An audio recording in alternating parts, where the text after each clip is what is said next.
So for question 10, it asks, what is the time complexity when two for loops are nested together in a function?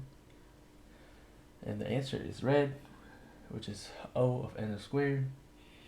Because when two for loops are nested together, the time complexity is generally expressed as the product of the iterations of both loops.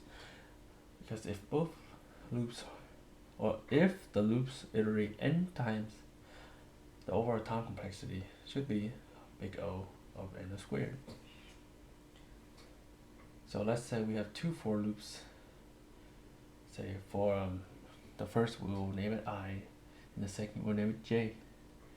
So in this case, the outer loop runs n times, and for each iteration of the outer loop, the inner loops run n times.